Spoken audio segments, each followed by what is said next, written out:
Hey, welcome back to the show. Please subscribe if you haven't already. Like the video, ring the bell for notifications, tell your friends and family. Appreciate the support. Real quick, checking on the election outcomes last night and the big races that everyone's paying attention to. Of course, there are municipal races all across the country, and the big California Prop 50 that would allow Governor Newsom to redraw congressional districts. So the headline was, of course, New York City, with the first ever avowed Democrat socialist, Zohran Mamdani, wins the election with 50.4% of the vote. That was a mess, that whole election. Mamdani was at 0% in the polls when the primary process began. Cuomo sticks his head into the race, scares away other potential candidates with his money and his power and his connections. He mishandles the primary horribly, allowing Mamdani to win. And then the pathetic effort he made as a campaigner in the general election. The Cuomo campaign, to the extent they ran an awful campaign. And they messed up. They allowed someone like Mamdani to come in. Anyway, he wins. He's going to be the mayor for 4 years. And it's going to turn out badly. I'm not sure we can call the Democrat Party anymore. Is it Democrat Socialist Party now? I mean, think about the leaders of the party. It's AOC, Ilhan Omar, Rashida Tlaib, Bernie Sanders. It's not Schumer. It's not Pelosi. It's not anyone in the middle. What were moderate Democrats, the older Democrats in the Congress, they're now right-wing Democrats, I think. That's something we discussed in the future, of course. The policies Mamdani is ran on, wants to implement, they won't work well for New York City. In 4 years, it's very likely the fiscal situation in New York City will be way worse.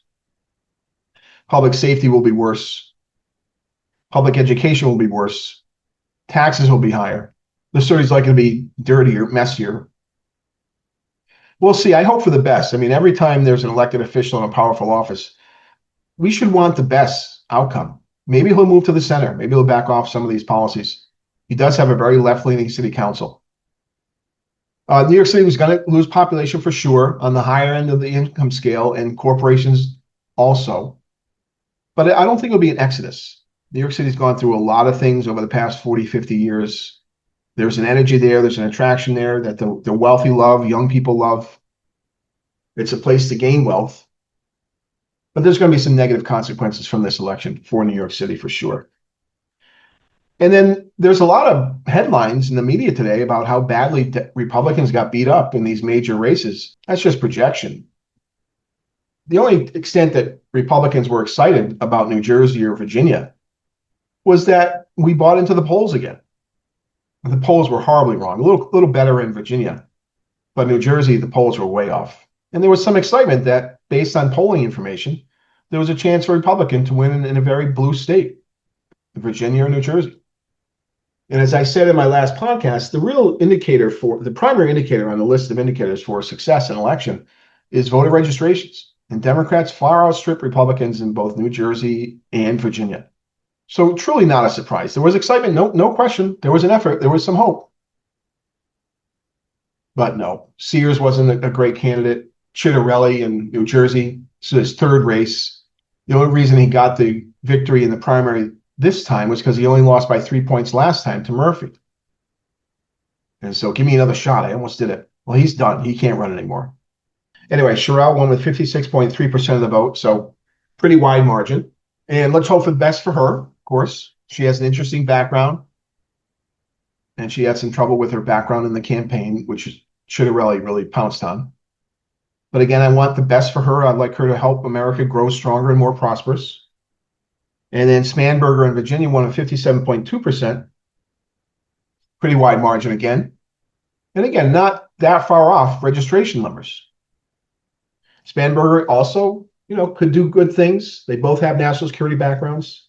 Sherelle and Spanberger, two white women. So I hope for the best. But again, no big surprises, really. Apart from the heightened expectation on the part of Republicans based on polling data. And so the headlines are trying to suggest that Democrats beat Republicans because of economic kitchen table issues. Well, there's no question that inflation's a problem. Housing's a problem. And Trump's been in office now for 9 months, almost 10. He owns this economy now. We talked about this some podcasts ago. There are more Democrats to vote than Republicans. So Republicans should not get down about this. Good news is there was another Somali Democrat socialist that ran for a mayor's office in Minneapolis. He lost, thank goodness. But there was really one bad thing for Republicans, and it's serious, and that was the passage of California Prop 50 that allows Governor Newsom to redistrict the state. 63.8% of the vote. And by the way, I'd like to remind you, if Texas Republicans had not kicked off redistricting in their state, it would never happen in California. Now, it's very true that Texas has legal authority to do so outside the census years, unlike California, which did not, and that's why they ran this referendum on the ballot. But this is a fault of Republicans. And so now, for the next 6 to 10 months, it's going to be a redistricting chaos because California is going to pick up 5 seats in the House. Republicans only lead by 9.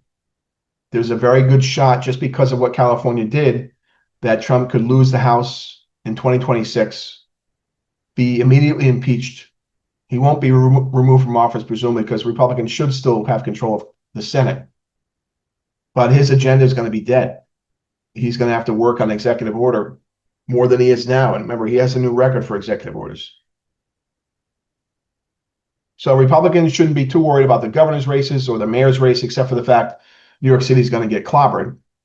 And there is some upside, potential upside for conservatives and Republicans that has exposed what Democrat socialism really is. But otherwise, everyone should chill out.